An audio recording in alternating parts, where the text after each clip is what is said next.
Good morning 10th class. ये हमारी आज की वर्कशीट नंबर 44।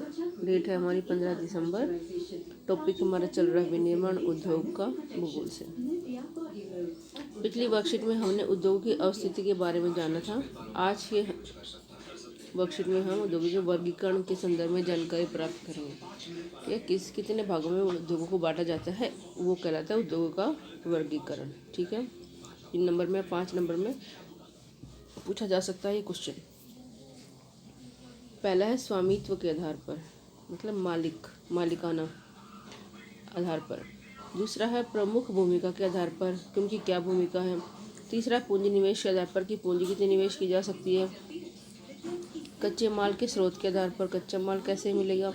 और भार के आधार पर, मतलब उनका भार कितना है, मतलब वो कितनी वैल्यू रखते हैं। तो पहला है हमारा स्वामित्व के आधार पर। इसमें 4 भागों में बांटा गया है। पहला है सार्वजनिक क्षेत्र, मतलब जिस पर सबका अधिकार हो, जो सरकार की तरफ से हो, मतलब सरकारी उद्योग। दूसरा निजी क्षेत्र, मतलब जो किसी प्राइवेट कंपनी ने बनाए हो। तीसरा संयुक्त क्षेत्र, जो मिलकर इन दोनों ने स्थापित किए हों, में सरकार का भी रोल हो और प्राइवेट कंपनीज का भी रोल हो। सहकारी उद्योग जो गांव वगैरह में खोले जाते हैं, जो गांव के लोगों की भलाई के काम करते हैं, जिनमें गांव के लोगों की भूमिका मुख्य होती है। यह है स्वामित्व के आधार पर। दूसरा है प्रमुख भूमिका के आधार पर। पहला है आधारभूत मतलब बेसिक, मतलब किसी भी उद्योग स्थापित करने के लिए जिसकी सबसे ज़्यादा ज़रूरत हो, जैसे कच्चा माल। दूसरा उपभोक्ता उद्योग, जिसमें लोगों को वो जो जैसे हम कोई चीज़ खरीदते हैं तो हम उपभोक्ता कहलाते हैं।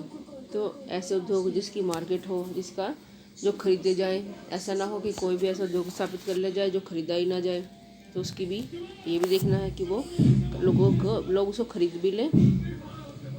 तीसरा पूंजी निवेश के आधार पर लघु उद्योग होते हैं, छोटे उद्योग जिसमें कम पूंजी लगाई जाती है, और बृहत उद्योग होते हैं जिसमें ज़्यादा पूंजी लगाई जाती है। पूंजी मतलब पैसा। फिर कच्चे माल के आधार पर कृषि आधारित, जो कृषि पर आधारित हो। खनिज आधारित, जो खनिज लवणों पर आधारित हो, जैसे सोना चांदी पर आधारित हो। कृषि सबको पता है, कच्चा माल जिससे मिलता है वो उस पर आधारित हो।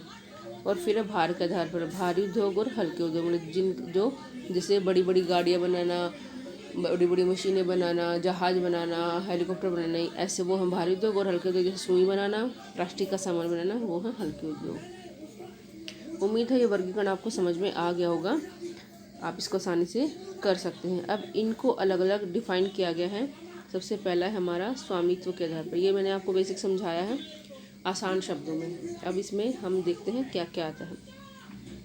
पहला है सार्वजनिक उद्योग, मतलब सरकारी एजेंसियों द्वारा प्रबंधित और सरकार द्वारा संचालित उद्योग, जो सरकार द्वारा ही चलाए जाते हैं, सरकार द्वारा ही बनाए जाते हैं।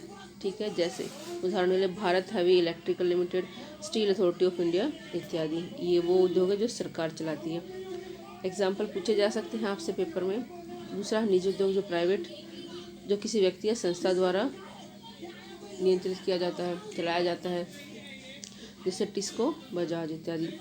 फिर संयुक्त उद्योग, जो मिलकर, वैसे उद्योग जो राज्य सरकार और निजी क्षेत्र के संयुक्त प्रयास से चलाए जाते हैं, मतलब दोनों ही लोग उसमें मिलकर काम करते हैं, जैसे ऑयल इंडिया लिमिटेड।